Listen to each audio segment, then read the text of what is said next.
Welcome to the Mitten Music, the best Michigan music-related podcast on the internet. I'm your host, Ryan, and we also have Jeff here on this beautiful spring, late afternoon. I'm so excited everyone's here. We have an awesome guest today, an awesome band. What do you think, Jeff? Are they good enough? Oh, yeah, they're definitely. These guys kick ass. They rock. We have Laddermatch today with us. We're doing a virtual interview today, unfortunately, but hey, it's better than nothing at all, right? Okay, Yeah, for sure. Laddermatch. How you guys doing? Yeah, how you doing? Great. Good. Thank you. Good. Doing pretty good. Just to kick it off so people get a sense of what you guys do, could you each just say your name and what part of the band? Maybe you could talk about the instrument. What part of the band do you enjoy doing the most? Which will probably be whatever instrument you play, but yeah, just kind of introduce yourself. Do something cool. Oh, yeah, I guess I can start it off. I'm Yeah. Zach. I do guitars and vocals. I guess my favorite part is just mindlessly screaming and modifying the live versions of songs to go like 4 minutes longer of just yelling. So, I dig it. Right. And he's a Lions fan, it looks like. oh yeah, It's a cool, good that's a draft cool- this year. Yeah, I hope you liked it. That's a sweet hat too. I like the black. I saw someone else with just like an all black lion shirt. That was sweet. Oh yeah, I pretty much wear nonstop black. I'm Black. stuck in like the mallcore era, 2006. I've Moody. Live barely, and die. Very moody. I've barely escaped that, and I don't want to call it a phase because it was about 2 decades that I wore 90% of my wardrobe was black, and Yeah, I've bound to say slowly started buying a couple blue shirts or a white shirt. Well, it's hard to say it's a phase when it's like 90% of your life. oh So, yeah, I know what you mean. it's an era. I like it. Eric, what about you? Let's go next. Well, I'm Eric. I am the bassist, and my favorite part about this is Zach having to direct me to do everything that I need to do all the time. Yeah, Not all the time. you just like being pushed Oh, around. you gotta give me some credit. Okay, I'll take a little bit of credit. I'm about to say. And he's a Tigers fan. Yep, there you go. I didn't even notice that. Dustin, how about you? Yeah, I'm Dustin. You can call me House. House. Yeah, I don't know. I just like getting together, hitting my drums, Zach plays something, just let it go. Whatever comes out, comes out. You guys make it sound way too easy because your music kicks ass and it's awesome. Well, thank you. Thank you. So it can't be that easy. You guys don't just like stumble into a room and start hitting your instruments together. I mean, so that final track on the EP, The Suicide, that's pretty much exactly what happened. Is Dustin started playing a fast beat, and then I had like three neurons, the three I have in my head click, and I just stared at Eric, and then that whole song just came out in like 6 minutes. Wow. Yeah. That's awesome. Can I ask? I mean, I don't think So- this is going to be a dumb question, but when you look up Laddermatch on Spotify, there's another song there that just doesn't seem like it jives with the rest called Dig Betta. That's not. Yeah. Dig Oh Beta. yeah, that's us. That's us from a while ago. Okay, That's so- us. Yeah. It was Pre-COVID. I was gonna say Okay. because it's just one song, right? And Yeah. that was the first one I heard originally. I was like, okay, I get it. And then it must have been a day later. I kind of heard some other ones. I go, wait a second, is this the same? Because what I'm hearing now is like directly up my alley. This is awesome. So Yeah, we way long time ago when this band started, we started with the name Dez, and not too imaginary, just Dustin, Eric, Zach, right? But we found that that name is like near impossible to look up on Google, on Apple, on Spotify, because a lot of dudes' first names is Dez, right? So it just creates like an infinite response. So under Dez, we had a sound that can best be described as a guy will come up to us after a show and say, "Dude, you sound just like the first Nirvana album." And it happened so many times. real. So that song was kind of like the in-between period where we kind of left the old name because it was impossible to even look up the album or the songs. But we still kind of had that sound. But then yeah, COVID happened and we didn't do anything for like 2 years. Yeah. So by the Yeah. time we got back, it kind of all just evolved just naturally over time. So you guys were jamming, you didn't like set down your instruments for 2 years. No, Yes and no. no. Oh, maybe It's just to I kind of set down my instruments myself for like a year and a half, and did Hmm. some like piano stuff by myself. And then Oh. Dustin and Eric went on a little journey for a while that they can probably talk about. Interesting. I do want to hear that. So before we hear that part, we gotta talk about Dustin, the everything behind Dustin and how I'm guessing, like, when did the name change? Like, there was a name change at some point, right? You said from Dez to um Laddermatch. Whoop. Whew. Sorry, Don't die on us, Eric. here, I'll fix it. So in that transition from Dez to Laddermatch, was that during COVID then? Or was it maybe when you came out of COVID? It was when we came out of COVID, but prior to COVID, we had been talking about changing the name Hmm. just because of how it was so difficult to find our music online. Yeah, for sure. Yeah. I mean, the first time I heard your guys' name, I'm like, oh, they're wrestling fans. Gotta be. We've had another band on called Tombstunner that they're big wrestling fans Oh, too. yeah. And I think half the episode of their interview we talked about wrestling. It's funny. Those guys Nice. actually reached out to us and were like, "We should have like a wrestling themed show." And I was like, Yeah. "Yeah, that'd be awesome. Let's do it." They're cool. I used to work with one of the guys in the band, Travis. They're good dudes. Yeah. They're Could throw a cool. chair on the dude. Right? You Yeah. could. We were actually they have another band that's a friend of theirs that's also into wrestling, right? And we kind of started chatting with them, and Tombstone was like, "So what if we did like a fake mock-up? Like, you interviewed this other band that's our friend, and they don't know, but we come and crash the interview and we start talking. Yeah. It's a whole thing. It's like, that is brilliant." Yeah. So somehow, shape, or form, we're gonna work that in. Yeah, you Some guys could play the shaky heel. cam. You guys want to play the heel or the baby face? Oh, we want to be the heels. Yeah, I would think so.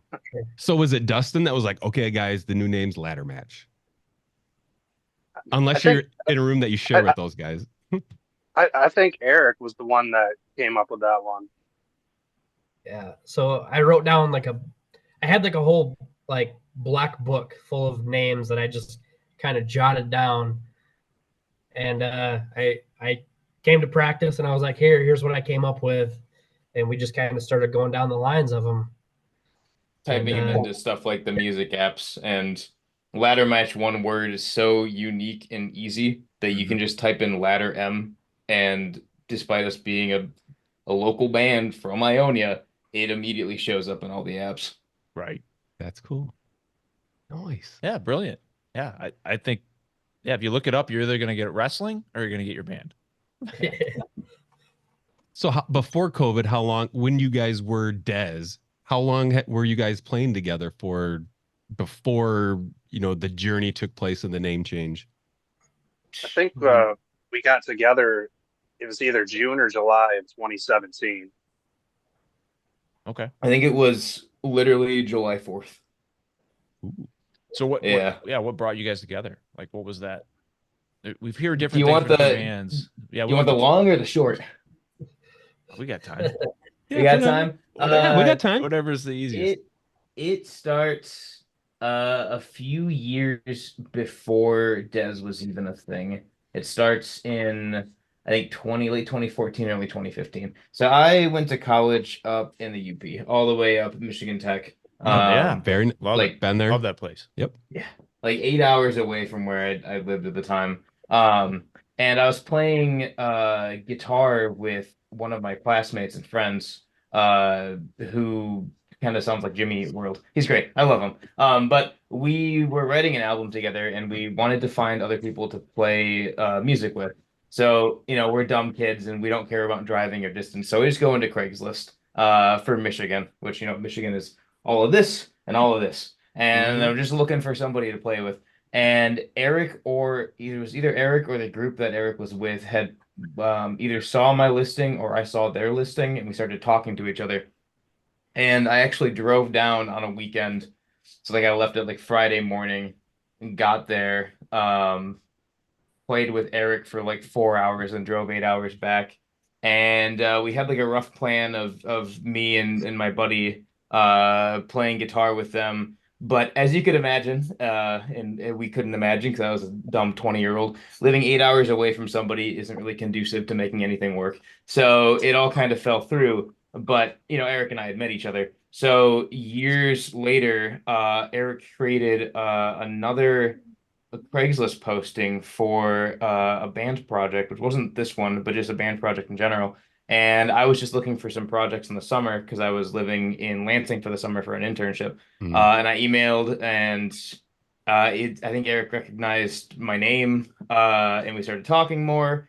And then that original listing fell through, but Eric's like, "Hey, I got this guy that can play drums. He's my buddy, Dustin. Why don't you come out and we can figure something out?"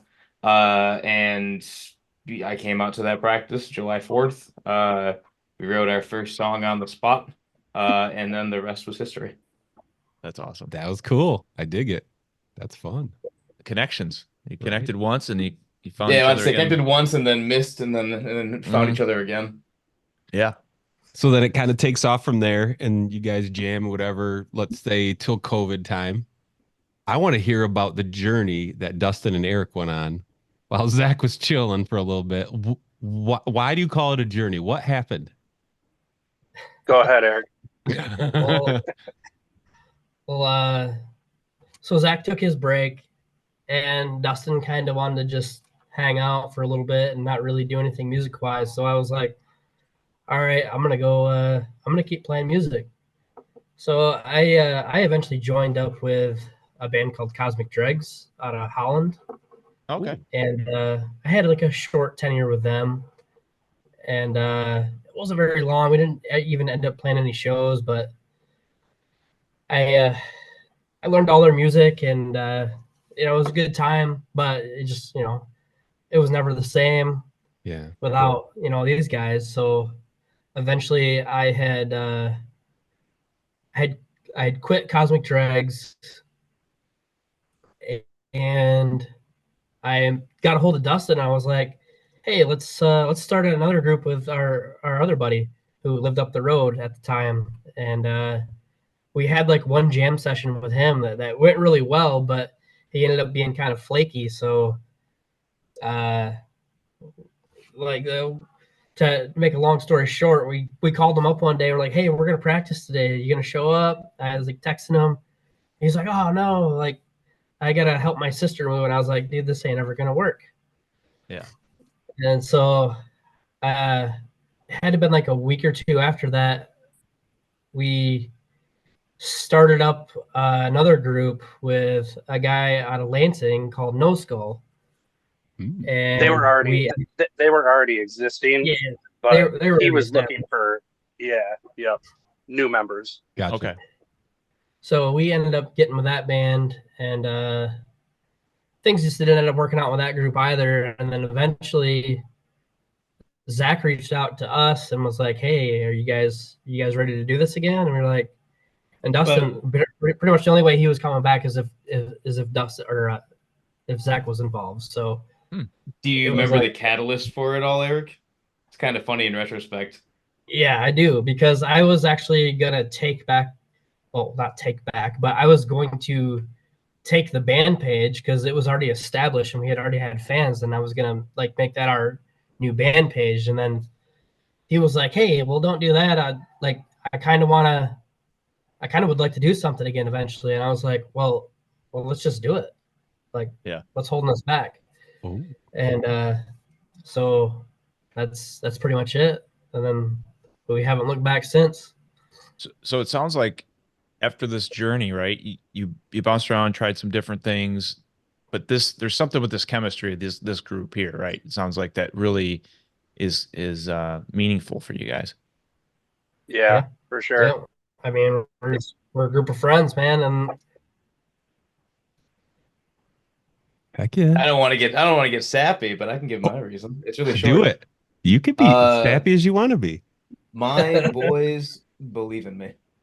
And that is honestly the biggest thing you need when you're the one bringing forth song ideas, melody ideas, and lyrics, is you need people that want to follow the direction that you are laying forward. I don't do everything in the band, right?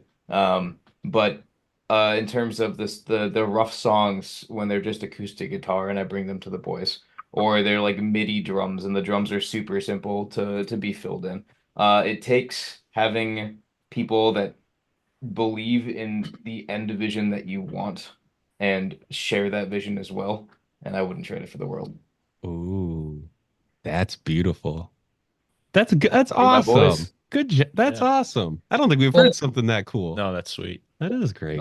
well, before it was kind of like Zach would come up with an idea on the spot, and it didn't work out the greatest that way. So then it was like, okay, well, we're in this weird like sound transition, and I was and like in this conversation with Dustin where it was like, we trust Zach. Let's just give him the keys and let him drive.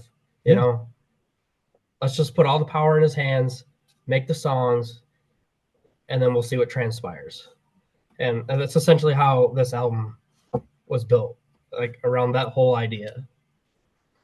That's cool. Yeah, just Yeah. letting me crawl into my head and then showing the boys what I found.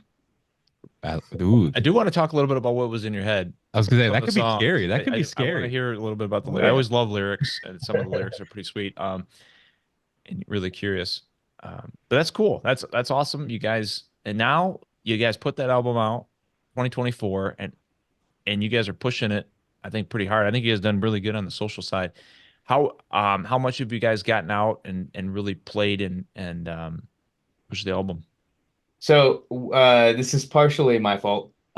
We have gotten out some, but I want to put the pedal to the metal on getting the next album solidified.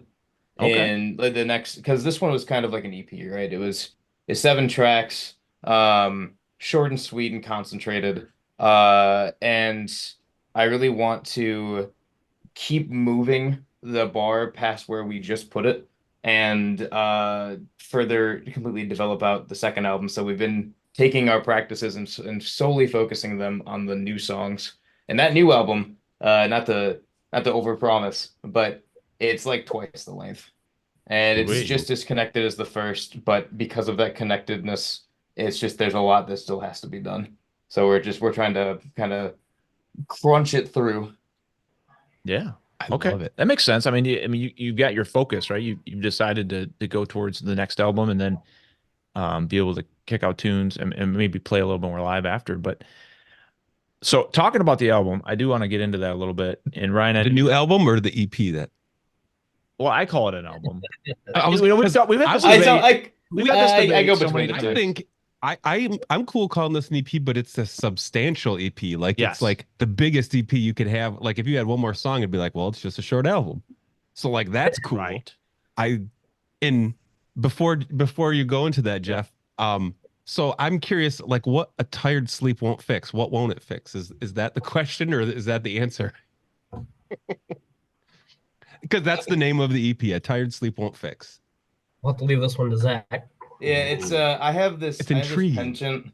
I have this penchant in the group and in my lyrics where I love double entendres. And that that phrase right there, I just love it. I saw it on some like meme like a decade ago, and it's had like some tired eyes on it, and I was like, I love that phrase. And it Tired definitely, in that point in my life, it definitely described where I was physically and mentally. And I was like, oh, that's perfect. This is just perfect. Ooh, I like it. That's cool. Yeah.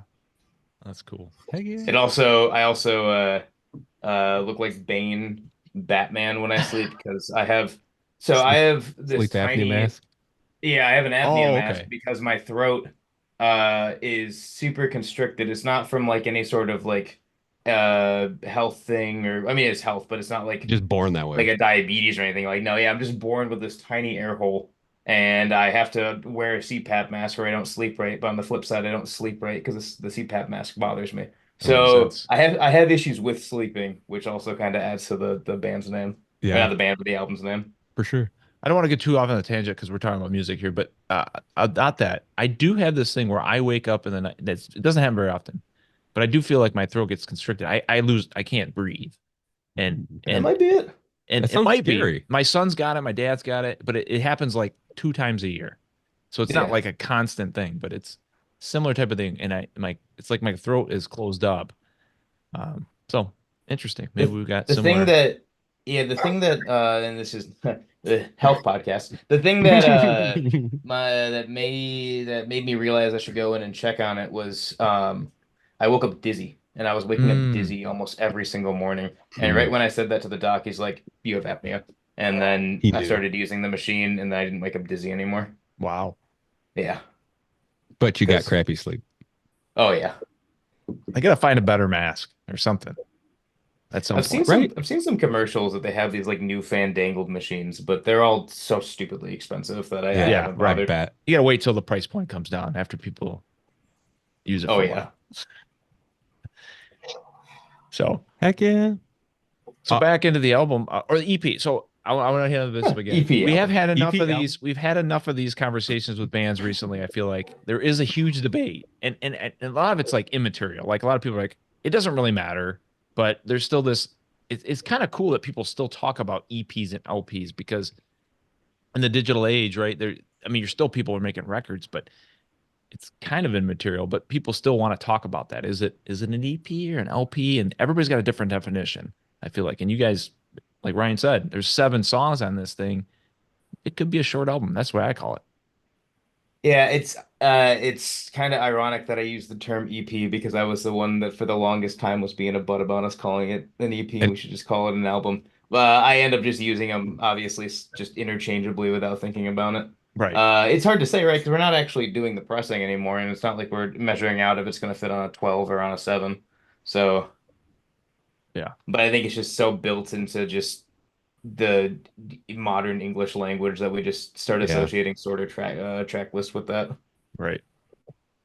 So this album, EP, whatever the hell you want to call it, uh, I'll tell you when I first heard it, and I forget actually how I saw it. I don't know if it was one of your guys' post or something. I caught on to it early because I know you guys reached out shortly after that, and I'm like, yeah, we definitely want to talk to you. It's the first. I don't want to say the first, but it's very rare for me. It put me back, and it was funny you talked about Nirvana.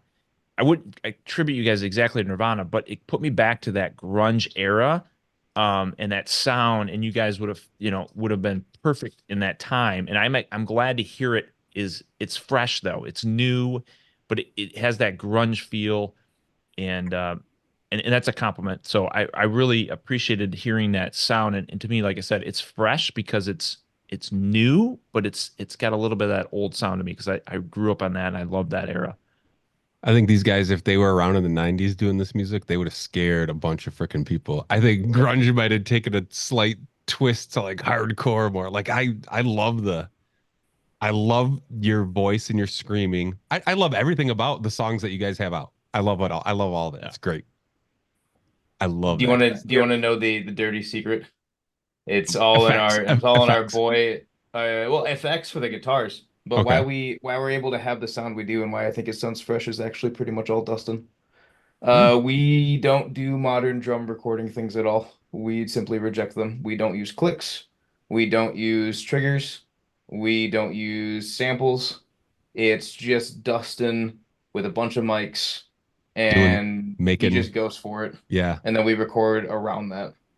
So Okay. that's how you start a lot of the I mean, obviously a lot of bands do start with the drums. Um, but Dustin, do you have like, the guys probably have their parts written down for their music, whether it's bass guitar, singing lyrics, whatever. I've heard some drummers that kind of like Jay-Z, like he used to say he would, freestyle everything. He would rarely write lyrics down. He would just had a bunch of them in his head and he would spit them out as he went. How do you Yeah, approach your drumming? Is it a lot like just let's see what happens this time and make it work, or do you actually yeah. write stuff down? No, I don't write anything down. It's like Zach will come forward with like the riffs and we'll jam on that, and I'll find something that works, and then over time, like say we go a week or two without in between practices, like when I'm at work, I'll hear the songs in my head nonstop, and then I think I hear something from the drums that I'm like, oh, okay, that could work. And then next time we get together, I might change something a little bit. Like I'll start off with just like a very rough, pretty basic thing. And then as it goes on is when I can start, when I get more comfortable, I can add more things and, add some, a cool fill here, a cool fill there. And yeah, yeah, it's fun. Cool. Are there any drumming brands that you're really connected to? I don't know, like what kind of kit you have or cymbals or sticks or whatever. No, right now, I have a Gretsch Catalina Maple and I really like that kit. Like it's not anything super expensive, but it's not anything super cheap either. And I've had that kit for 8, 9 years now, and I mean I'll have it the rest of my life. Yeah.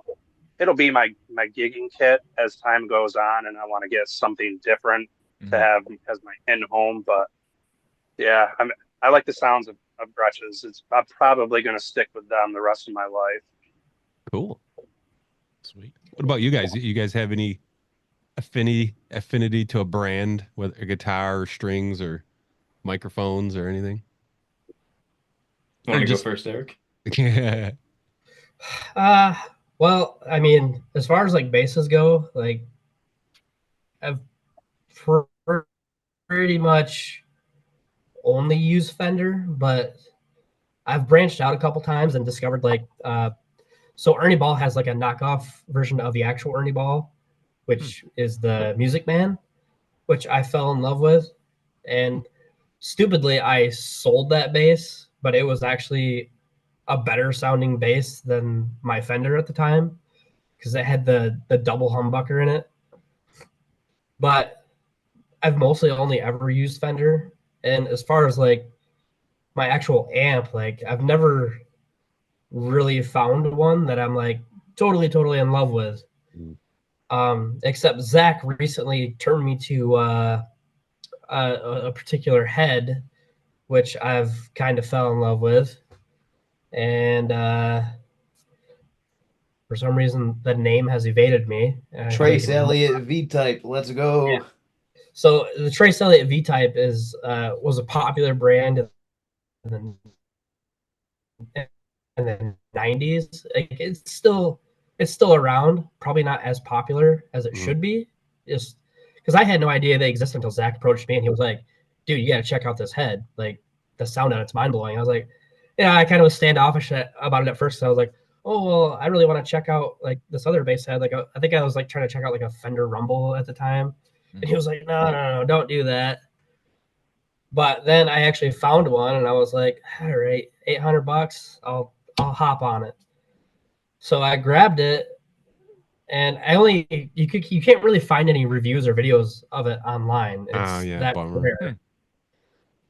But I was just like, all right, let's just jump on it, see what happens. So I got it. They sent it in, and I played it the first time, and I was like, okay, yeah, this is it. Yeah, this is the one.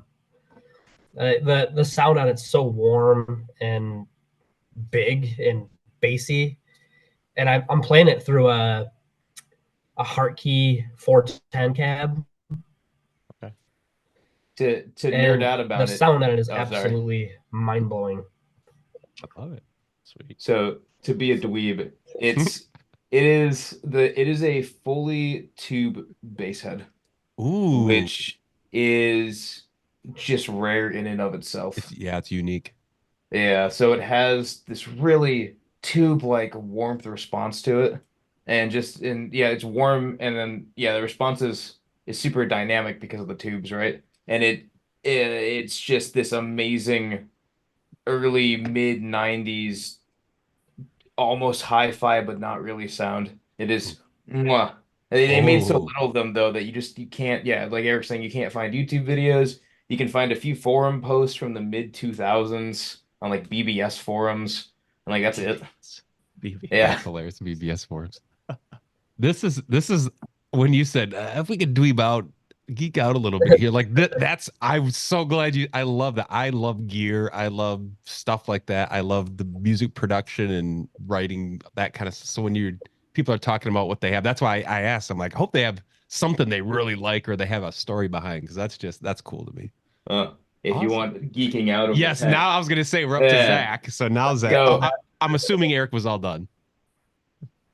Are you done, Yeah. Eric? Okay. Okay. I am a fanboy, to say the least. Um, a devout missionary of this brand would be another way to say it. Uh, Reverend Guitars.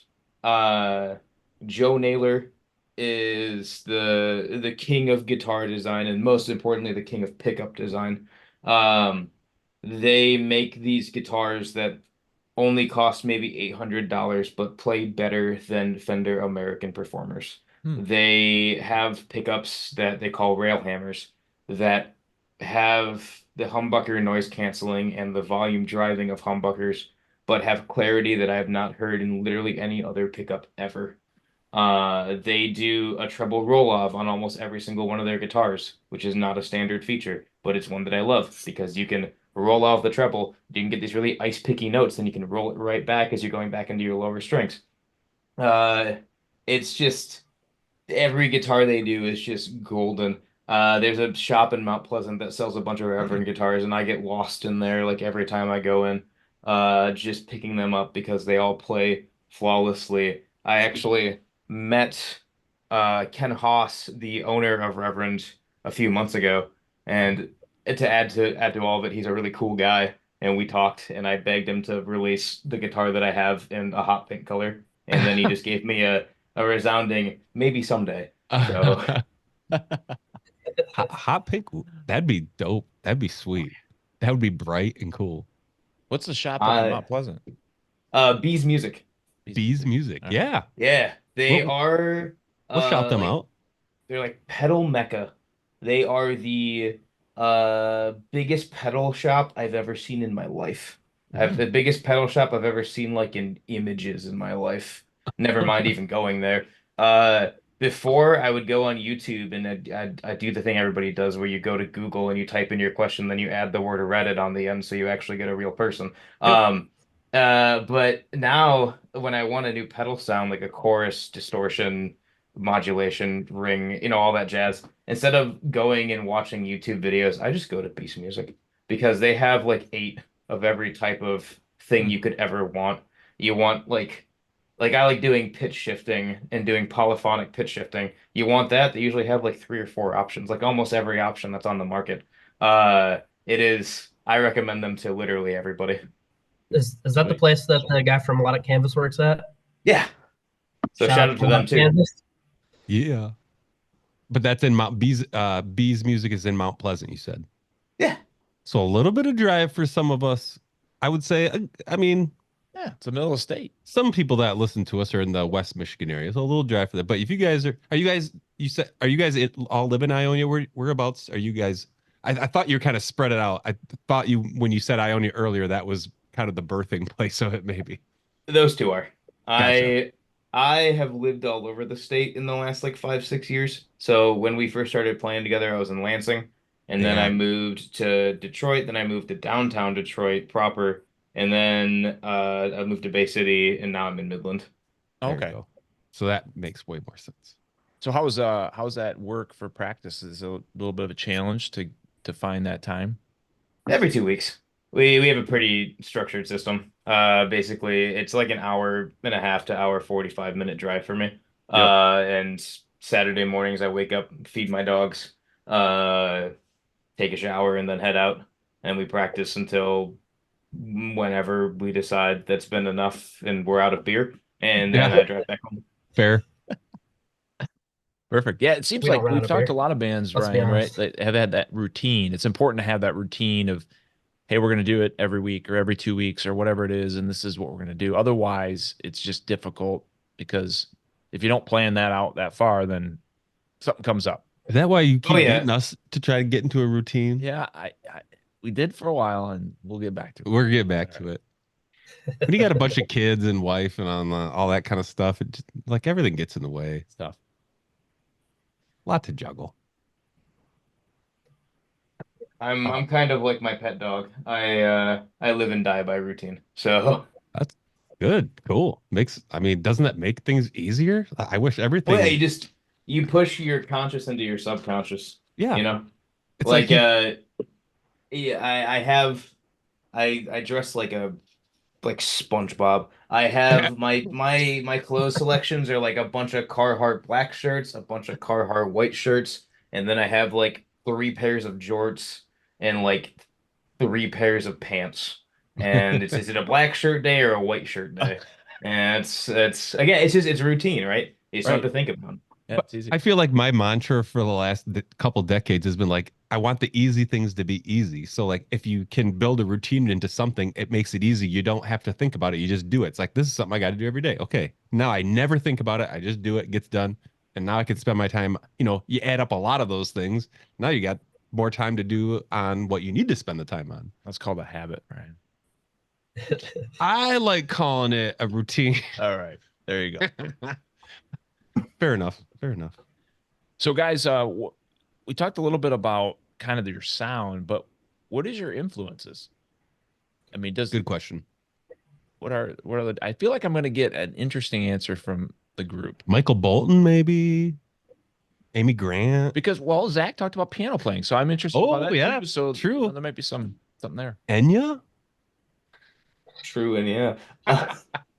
Uh, I'm already blabbing. I can go first. My two biggest ones are easily brand news music has always since I was a teenager and I was moody and I felt like the world didn't understand me has always been my anchor, and it's probably obvious in the way that I play and sing. But the second one is Elliott Smith.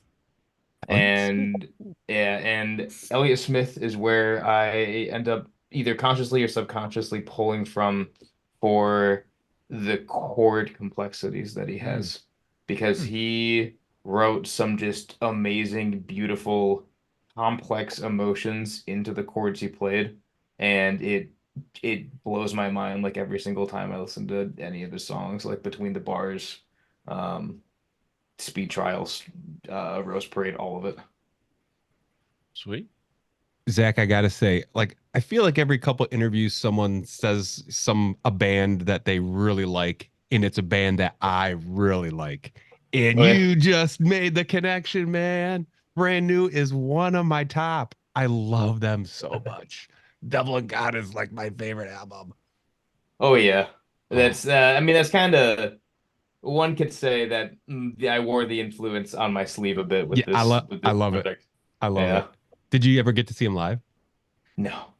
I did I one had one time. chance, but I was up at school when it all happened. Yeah. I saw him at maybe it was probably a year or two before they stopped at the Deltaplex in Grand Rapids. Oh, nice. It was sweet. I mean, I don't even think they have shows. I think the No, it's Deltaplex is gone. done for that, but that was it was cool. It was hard to explain. One of those awesome, it was before science fiction came out, obviously. But it was right after like the single Mine or um oh, shit, they had another single that I really loved. Um somewhere later. Is around the era of the leaked demo tape, right? Yes, yeah, yeah. It Yeah. was after all that, but that was probably the closest like real thing that had come out. Oh, I love Brand New so much. I love Jesse's voice. I love his Oh yeah. lyrics. His lyrics are freaking they're amazing, man. It makes a lot of allusions to water and Yeah, sailing, Plane Crack and in the Sky is one of my favorite songs. I resonate a lot with those themes. So, oh yeah. That's cool. I just had to throw that out there. I appreciate you so much now. Not that I didn't 2 minutes before, but All And right. probably for a mood shift. What about you guys? yeah, right.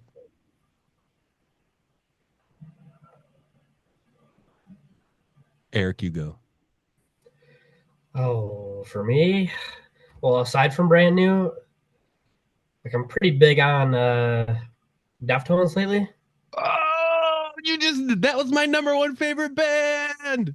I grew up listening to them, and like I was always a really big fan of them and Bush growing up. Oh, But like probably my biggest influence, like something like a band that I really really love, is The Cure.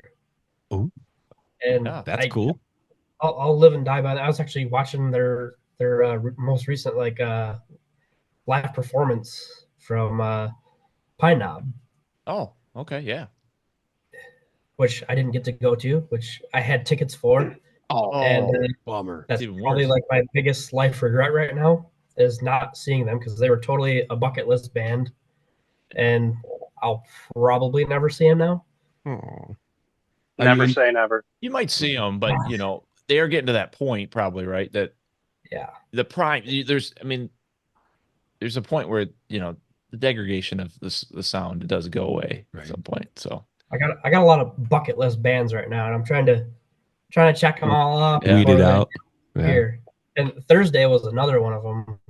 Thursday, yeah, that's Like, it. Yeah, that's a I great band. never thought that I would get to see them.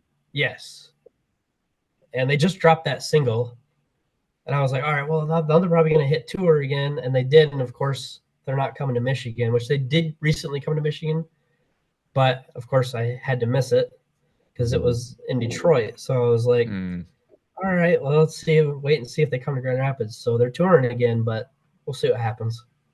Have you gotten into Chino's other band, Crosses, at all? No, I didn't even know he had another band other Oh, than like Team Sleep. he's been in and out of a few different bands over the years, but I think I would say this is his official side project. Crosses is just with one other guy, a little more synth heavy. It's still rocking and cool, not as heavy of Deftones, but it's got cool stuff. But one of the tracks on their last album, Robert Smith from The Cure is on it with them. What? Yeah, it's pretty sweet. Check out the Crosses, the latest album. Gonna have to Um, bring it on my list. what's it's over there that I can't read over there. I forget what it's called. Sorry, I love you. Good night. Delete something like that. God bless you. I love you. Good night. Delete. I think the album is called. It is a Good night. freaking God bless. banger. Love you. Delete. Yes, it's a banger of an album. Check it out. It's on my list. Sweet. Adding Dustin, it what down. about you, man?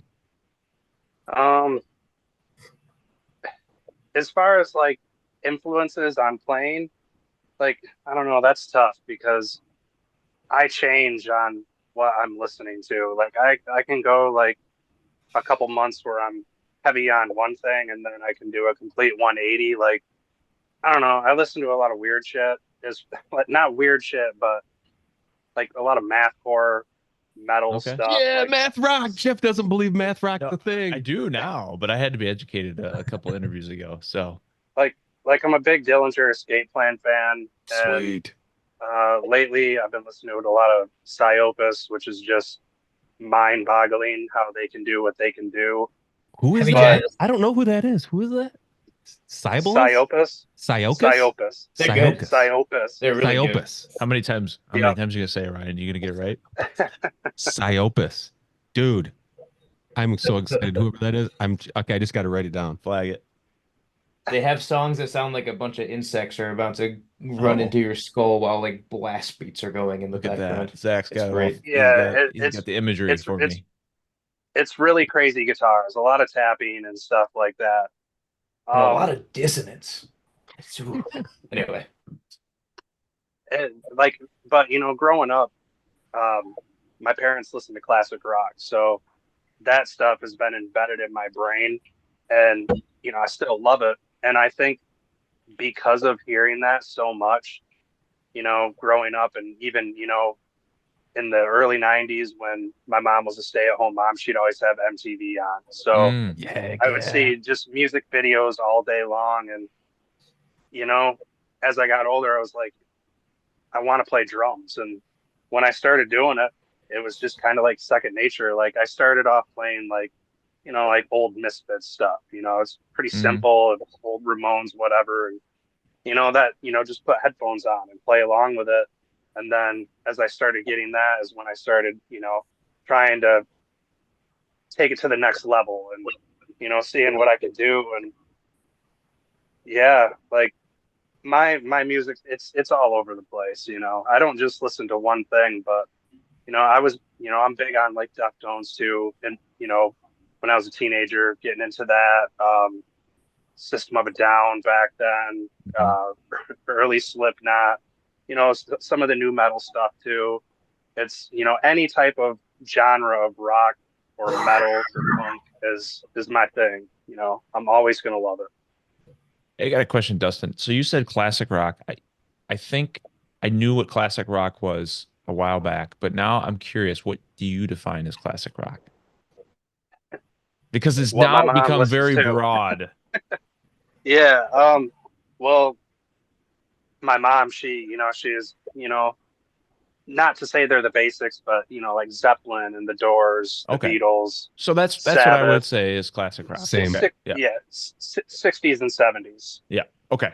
Because Perfect. you can even 20 years ago, you'd listen to in Grand Rapids, WLAV was the classic rock radio station, but they would play Yep. Stone Temple Pilots, Nirvana, Smashing Pumpkins, Metallica. So Metallica like rides that line, I feel like.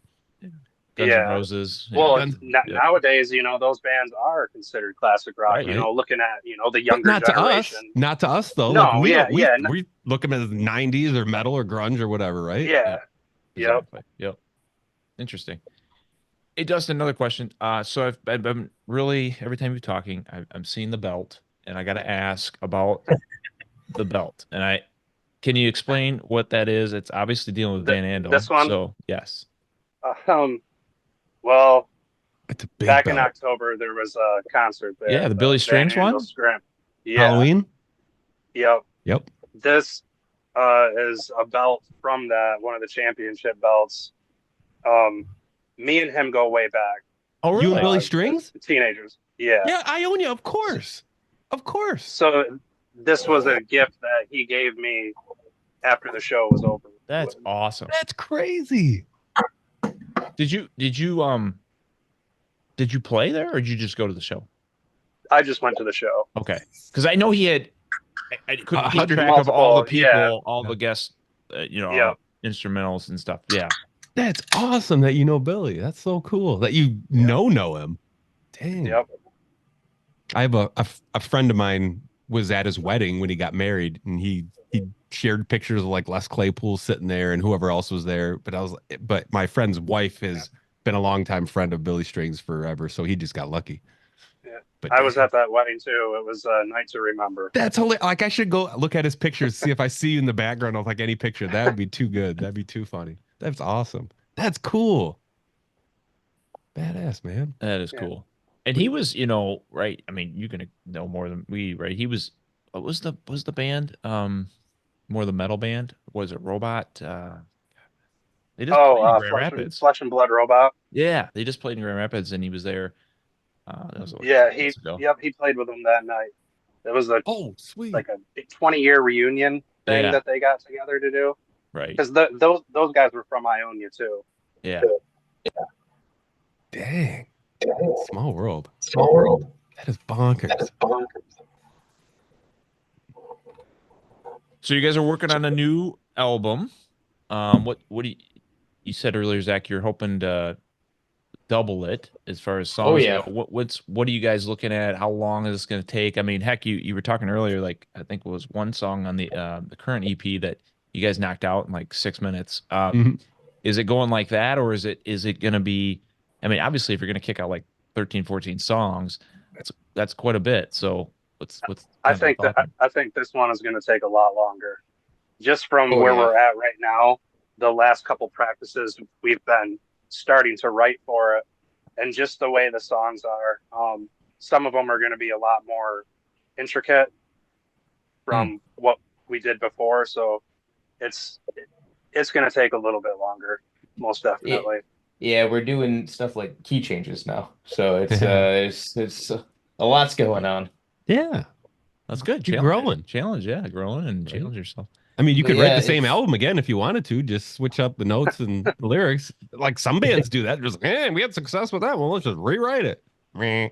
Yeah, oh you no, got to I want to grow and go I want challenge. to go bigger. Good. Freaking That's A. my challenge or my goal with this album is to go bigger, is to not complicate for the sake of complicating, but to give a lot more flavor, instrument wise. And yeah, bigger choruses, bigger verses, Mm. crazy vocal harmony layers stuff that we've got in a few of the songs where it's like four vocal parts and they interweave and there's Yeah. melodies and counter melodies. I'm a dweeb for stuff like that. That's wicked. And it'll be good. It'll be fun. It's a pretty personal album I don't. Can we kind of talk about it a little bit, Eric, or no? Hey, I'm I all mean, about it's it. so the album is a is kind of a departure for me and the band with how we write. Typically, like with this the latest album that we wrote, it's a lot of my personal issues coming through and me directly talking about them. This time, I'm not the focus of the issues, nor am I the focus of the album. It's actually Eric.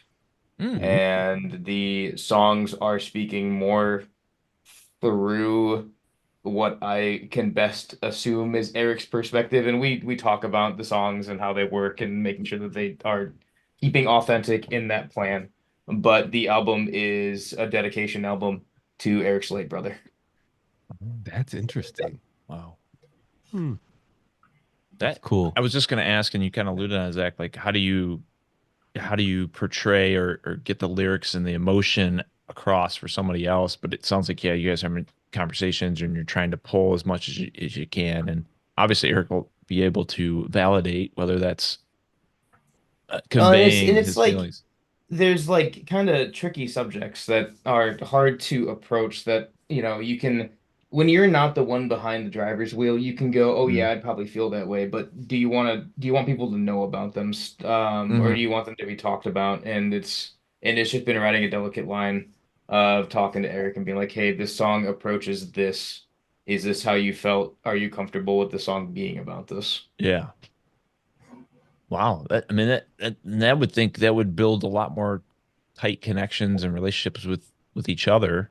Having to talk. I mean, that's like deep. I mean, this isn't just surface level conversations you're having. You're having deep emotional conversations. And one, I think it's awesome that you guys are attacking that, and it seems like, yeah, those Well, it's like personal it's like things, it's stories. like hard things like what happens if you feel frustrated about the departure of somebody and you want to escape it, but you're conflicted because of the guilt of feeling like that feels like it minimized that person, Mm. right? Mhm. And it's like, do you want to acknowledge that feeling, but do you also want to shove it away, right? I, Right. I, I can I can feel that what you just said. I felt those feelings, or I still have those from my best friend that passed away and going on, oh man, almost 8 years ago. But yeah, it's one of those things like I didn't have many close even acquaintances that had passed away. And then when your best friend does, it's like, what? And I can't speak obviously for anybody, Eric or whatever, but I did feel like I minimized it and I didn't think about it or didn't do anything with it, didn't grieve properly, correctly, whatever you want to call it. Whether I did or didn't is besides the point. I felt like I didn't, and that always felt like that kind of hindered me throughout my life, you know. And if I would have brought that up to his parents or his family, I'm sure they would have said the complete opposite, but whatever. Hmm. Just how you feel. But yeah, I don't want to speak for Eric, but we're just kind of exploring a lot of the ugly thoughts Yeah, that's and Yeah. kind cool. of the ones that you wouldn't want to verbalize, but they're there and they're not going to go away, right?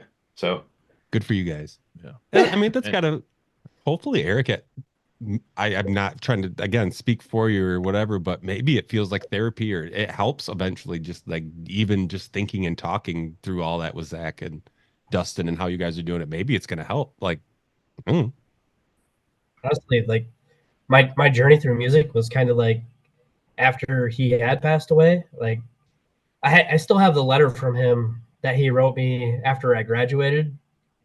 That was like uh, I can't do it word for word, but basically he was like, hey man, I'm really proud of you and your music that you're doing, and I hope that you go somewhere with it someday. And when he passed away, I kind of took that to heart, and that's kind of why like I'm so passionate about doing music now. Is I took that note personally, and yeah. for sure. that's kind of what led me to these guys, and that's why like this is my baby. It's just as much Hmm. as like it's their baby. Like I am super passionate about this band. That's Yeah. awesome. Yeah, that's great. It's a good outcome. It's a good perspective too. I'm talking about lyrics and you alluded to this earlier, Zach. So you said it's kind of transition now. Now you're talking about Eric's, journey and his thoughts. So on the original EP that just came out, you Yeah. said that was your personal issues. Like, so what are some of the you don't have to get too in deep, but I'm Yeah. always interested in the lyrics, and the more meaning to them always usually conveys, and I could tell there's a lot of emotion in a lot of the songs on this album. So anything there that you want to share as far as what creative Yeah. goes? A Tired Sleep Won't Fix was birthed near the end of the COVID lockdowns. Hmm. And I kind of festered as a human being during the lockdowns. I'm a bit of a hermit. I spend a lot of time on my computer, both in work and out of work. Mhm. And I recessed a lot. And I began to notice it in the mirror, just like mental mirror, right? Mm. And it just kept on festering and festering, and it bothered me a lot. So the album's lyrics, each song kind of approaches a different part of me that I feel like I let fester. Like Sally Swims is Mhm. just about a complete lack of being able to be intimate. I guess that I like those. I like clever lyrics, or at least clever lyrics I think are clever. Yeah. Or I have the I wonder why I don't think at all, which is kind of like a silly phrase, but Yes. it's like Isn't that also a true phrase. sounds like something brand new? Like why like I've been running on autopilot and letting myself ruin myself in this aspect Yeah. of intimacy. And why am I letting this happen? Drive is about just complete cowardice on my part to be able to kind of take agency for the things I do, or like my general life path. That's why it's not me driving in the car. It's why Mhm. somebody else is driving in the car. It's why it's not as as as hard to the edge as some of the lyrics were in that song. Like it's not me dying, it's somebody else experiencing death and me watching, right? Oh, It's all about interesting. agency in that song. And then at the end, it's just a final like cry for help where it's like, okay, if I do take agency, this is gonna be hard. Um, and I'll need a lot of assistance on it. Mm. The Fool's Waltz is very much like a Joker We Live in Society song. Yeah.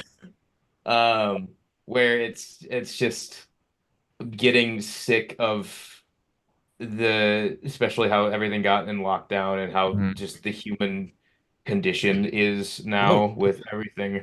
Oh, did you guys lose power? No. I have motion. We would have cut out if that was the case, but I have a. Oh, sure. this is very There we go. wow, that's never happened. No, I have a But yeah, motion sensor thing. I don't know why it turned off, but maybe we're sitting too still. so yeah, that song is just I have a boa that I bought and a green wig if I really want to go Joker during shows for that Yeah, song. that's cool. Um, and then the name track is fun because we this was accidental and this is gonna sound I'm like the Pepe Sylvia and Always Sunny in Philadelphia. But the each chunk of lyrics is about one of us. The first chunk is about Dustin, the middle part's about Eric, and the third part's about me, which just spells out Des. It's just a funny little like accidental Easter egg. And Cute. just because it's the name track on the album, I wanted it to be the name track of things individually for us that sleep won't fix, right? All right, And now I in the need case of now my you should have given us homework before this interview. We could have listened to it and we would have learned a lot more about Well, each of you. I'm going to be listening way more intently now. Now I'm like going to be picking apart these lyrics. Not picking them apart, just listening to them like Yeah. specifically Yeah. listening. Yeah, yeah. Oh yeah, I like my big stupid sprawling stories. I love it. And the outro I wrote on the day of my 28th birthday, and this is gonna sound incredibly moody and edgy, so bear with me. Um, you know the Lucky 27 Club, right? Like Kurt Cobain, I don't. Yeah, yeah. I've heard of it. I Amy Winehouse, yeah. basically the They people die that died by at the time they're 27. 27. Yeah. I turned 28, and it was like I'm not part of the Lucky 27 Club, and Like, huh, That's some substance.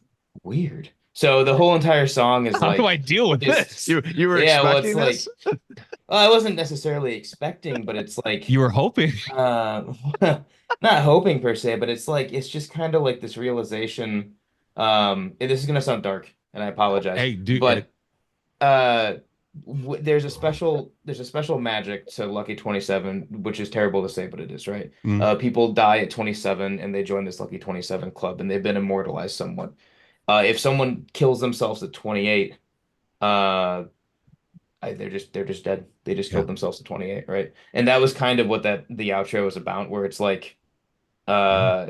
let's say on this day, which is the day of my birthday that I turned 28, it's like, if I did like die today or by some sort of means, it's like this is just a completely irrelevant death. Hmm. And there's Mm. any sort of like illusion that I would be holding to kind of having it have any meaning is just gone. And this is there's no going back in time. This is all going forward, right? So are you Uh, just dealing with the fact that you might live to 95? who knows? That's going the opposite way. I mean, And really. I then mean, Maybe now 105. you know that like life could go on for a very long time. It might go oh short, yeah, and that's and kind it's of the interesting, right? It's a we don't that know, and it's an interesting concept. Which is I think probably good. We don't know. Oh yeah, and that's kind of what that's what I wanted to end the album on, because the whole album is like this just big like, okay, I suck at intimacy, okay, I suck at agency, okay, I suck at responsibilities. And it's a bunch of this like, man, I'm just punching myself in the face. And the last message I wanted to give before the 20 minutes of ocean music and then a secret little hidden track was that yes, this sucks. And yes, I've got these problems, but I woke up on the day of my 28th birthday and I was still alive. So any sort of magic out that I might have convinced myself I might have had, well, that's gone. So I just have to keep on stumbling Mm, and bumbling forward. That's cool. that is. That's heavy. I like it. I do. I like that a lot. And you never have to apologize for being as dark as you could be around these. Like, if I could just quit my job and watch A24 movies all day long, that's probably what I would do. Listen to freaking Deftones, Tool, and watch A24 movies, and just get I've sad and depressed and watch violent crap. I've just learned to accept that I can be a little unapologetically like the mid Good, 2000s edge. good, good. That's good. But yeah, then yeah, I'll finish the blab. And then there's a bunch of ocean, and then there's the hidden track, and the hidden track is just me kind of getting back to my old ways, and I start daydreaming again. And I go Mm, like, okay, well, yeah, I'm 28. What if what if I had never turned 28? And that's what that song's about. Mm. interesting. That Yeah. that is a.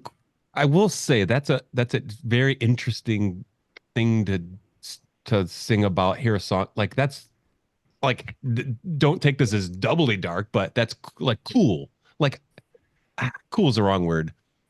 I guess just like for my taste, that's like some of the most interesting stuff that I could pull from.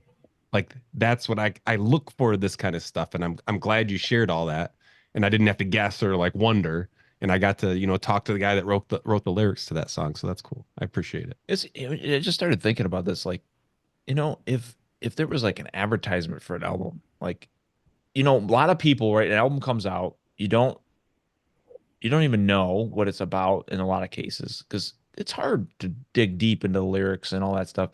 But what if you promote it, right? You gave a little head site, hey, this and it might catch people. I don't know. Some reason that popped in my head. I like where you go. I like I that. mean, if you advertise like here's what this album means to me, and it's summary, quick summary, and then people like, oh, I want to check that out. I don't know. No, they don't do album trailers like they do movie trailers. They could be a new thing. Coming this spring, a Yeah, man that right. has issues with himself. There you go. Ladder match. You 7 guys can start tracks. it. And they wear black. You guys can Yeah. start it. Giving you guys an idea. You can have like the big impont text and some Marvel-esque orchestral piece coming Do you through, like brand new? Well, you're eh, gonna love Laddermatch. and just Eric on a ladder just Yeah. coming down.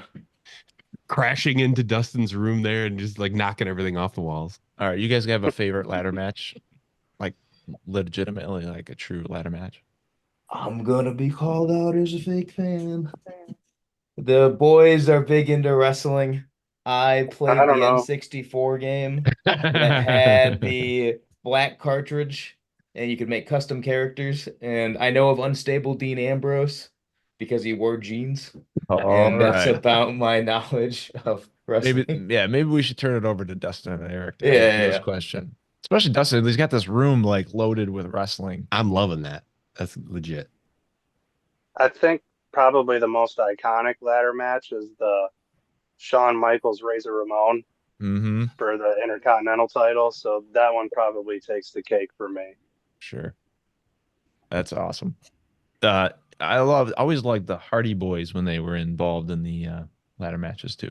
They did some Wasn't that a crazy book stuff. Tables, series? ladders, and chairs. The Hardy Boys? Mhm. Them with the Dudley Boys and Edge and Christian. Yes. Yeah, the Hardy Boys, they would always do some crazy. I only do the Crazy. Bushwhack Brothers because I saw them The once. Bushwhackers? The Bushwhackers. Yeah. That's right. Yeah. Weren't they called the brothers? No, just the Bushwhackers. No, the- just the Bushwhackers. Just the Bushwhackers. I told that story, didn't I? Yeah, I told where the neighbor across the street where I used to live 20 years ago. She was the sister of the Bushwhackers, and they came in a limo a couple times a year, and they just rolled up in there, say hi, hang out for the afternoon, and leave. And I was like, "Who are these guys?" These twin guys got out of the limo. Like, oh, they weren't doing. Did they do their walk when they got out? Like half the walk, because I noticed they were walking like this, but they weren't flailing their arms like they typically would. Yeah. And then I learned who they were like not too long later. I was like, oh, that was them. Holy shit. We're like in freaking Hudsonville, Michigan, middle of nowhere. It's funny. So guys, what else is coming up? You got the album you're working on. Anything that people can catch you on? And any live shows coming out? I'd love to see you guys live in concert. So we only have one show scheduled right now, and that's on June 8th. But that is going to be out in the middle of no man's land, Michigan, Pewamo. Wow. I slept together a little festival. It's a really long story, a really long drawn out story. But I originally had a huge festival booked for Ionia, and the promoter for that festival turned out to be a huge asshole. Oh, that's And he was basically trying to rob all the bands blind. We won't get too deep into it. So Yeah. long story short, I pulled out of that, and all the other bands pulled out as well. And I was like, hey, let's move it to this venue up the road where, we know that they're not going to try and steal all these bands' money. So it's kind of cut in half. It's 5 bands on June 7th and 5 bands on June 8th. Okay. At Kramer's in Pewamo. Right now, that's pretty much the only thing we got scheduled because we're trying to put emphasis on getting these new songs written and out. And right now, it's so awkward to play because we're still in that transition phase where it's like we don't want to really play old stuff because if we throw those into the mix with the new stuff, we have like this really awkward sound going. So we're just trying to get this collection of songs going so we can play, a set that actually makes sense and Gotcha. functional. I mean, we've got a problem where we've got very short and sweet sets, and we need to flesh them out and not just have them be a flash in the pan, and then we wave high, then we wave by. Gotcha. Fair enough. Yeah. But that's only Puamo's an hour outside of Grand Rapids. So that's cool. It's like anybody in the West Michigan area that can check that out. Like I'm gonna be Jeff and I'm looking at my calendar like, okay, 7th or 8th. What's going on? What other bands are playing? So we have on June 8th, I believe, Taylor Hottenstein. He is opening the show. I'll have to double check because some of these bands are first time bands for me. Oh, okay. Well, even if you send us a list, we'll post about it and share whatever we can. I think I got Doomblade. Hold on, I got this. There we go. So Saturday night, it's Taylor Hottenstein, Doomblade, Secondhand Drugs, and Oh yeah. Melodic Canvas. And then the Friday show is Chain Ripper, Mhm. Wolfbite, Project Apocalypse, and Jen's Apartment. Okay. I've heard of most of those, but I don't think I've heard of what was the third one? I don't know. I don't know. I've heard of Chain Ripper and Wolfbite and Jen's Apartment.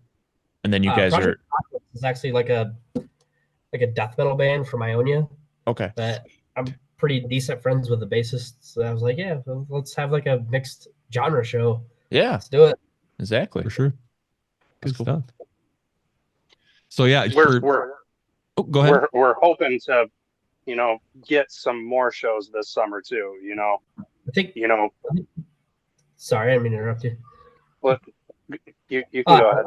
I was just gonna say, I think our plan and our hope is that we get this next album out, and we can finally start to branch out.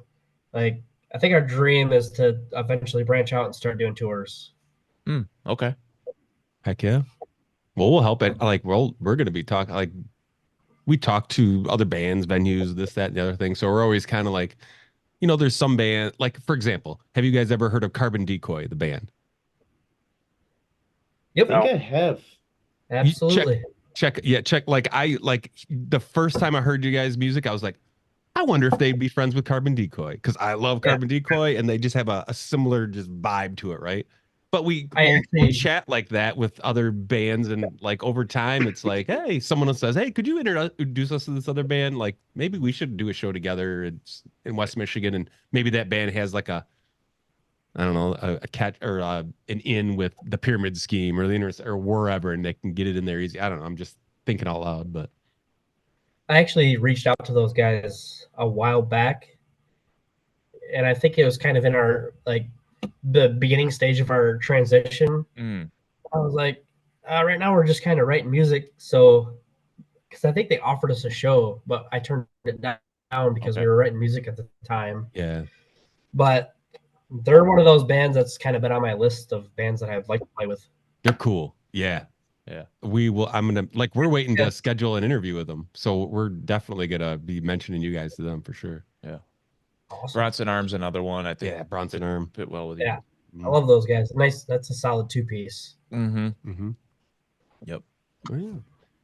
Well, what about your social? Like, you guys have any social media stuff you want to throw out there? Is it Facebook, Instagram, email, like most people say, or anything special? You're big TikTok guys, or?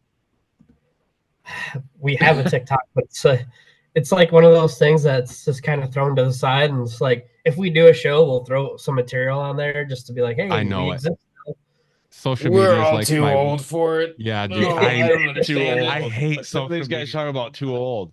Hey, well, what are we? Oh man, I'm mega old. Really old. I'm mega old. We're doing the socials, I man. can- We're doing the I socials.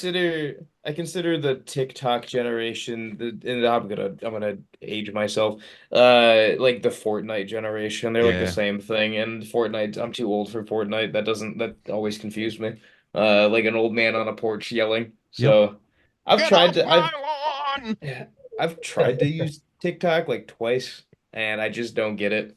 And it's not for me. So I don't even touch it. Jeff had to figure it out for us because I wasn't able to do it. Yeah. I'm all on board. I can't say that I use it like personally that much, but You post our stuff up. and what I don't like is, well, TikTok's actually not that bad. They've actually changed it where they've now expanded where you can do up to 10-minute videos. But a lot of these other ones, it's like a minute and a half, and it's too short for stuff like this. Like if we want to take quality discussion about something, a topic, I want 3 to 5 minutes at least. But I get it. Get to the point. Get it across. Well, it's gonna be banned here in America anyway, any day now. So. Oh yeah, I heard about that. Like I heard that Rip on in and off peace. for the last 6 months, but apparently it's heating up. And from what I will just go off the Reddit headlines I've been reading in the comments. I guess sounds like it's right. They might as well ban Reels too. Ban what? What was it? I said at that rate, they might as well ban Reels on Facebook too. Yeah, right. Exactly. Yeah. Oh, Yeah, I know. I can't watch Family Guy clips while somebody cuts sand on the bottom screen. Right? Isn't that like, what is this watching? Yeah, exactly. I don't understand that. Like quick videos How aren't will I enough. watch You have to other have two people play different video things at games? the same time. Right. It's multitaskers. Whatever. Well, good job, guys. Yeah. I think we're gonna wrap it up. Anything else you guys want to hit on before we leave? I think my brain's pretty drained. So, what about you guys? I got nothing. Oh, Yeah. thanks Keep on the everyone for lookout. listening to the album. It means a lot to me and watching the video. Bottom of my heart, I appreciate everyone that's taken time to listen to the ramblings of me and my buddies and our little emotional journey. So thank you. And thanks for having us. Thank you for being Yeah, on for here sure. with us. Yeah. This is great. Great. We love it. Awesome. This is our favorite thing to Yeah, do. we didn't even hit on the video, but We'll that was good. we'll post it on when we Yeah. throw out this interview. We'll throw out all the goodies, pictures, video, links to stuff. check out Drive, their video. Good. Absolutely. Music videos. So Right. Still relevant. What a retro vintage thing. Not really. It's a real deal now. I know. I just think of MTV. I know. That's still what I think of when I think of music videos. MTV, YouTube nowadays, like they're not even. Are they music videos anymore? They're just videos. They're just. I don't know. Can you call something a music video if it's not an MTV? Oh yeah, definitely. Because MTV's not music videos anymore. It's always going to be a music video to me. Yeah. Fair enough. Yeah. I'm not right all the time, just most of the time. Eric, speaking of MTV, we could end off on a high note. Eric does the best Beavis and Butthead impression I've ever heard in my life. When he starts doing it at practice just shuts down because I keep on asking him to make the thing, and it's so good. We got to hear this. Not to put you on the spot, but it's so good. It's usually when Zach's doing, well, like Zach and Dustin are doing the most annoying things in the world, Playing Creed and going off into their own little worlds, and I have to go into the mic and go, hey, Beavis. Good. I like it. I'll just shut up. Right now, so it's not the greatest. Yeah, you did. Yeah, you did pretty damn good. You were under the weather. That was perfect. Well, thanks again, guys. Yeah. Thank you for Thanks for having joining us. us, guys. Everybody, check out Laddermatch if you have not yet. How could you have gotten through this episode without looking them up and listening to a couple songs? I don't know. Catch you on the flip side. Mitten music out.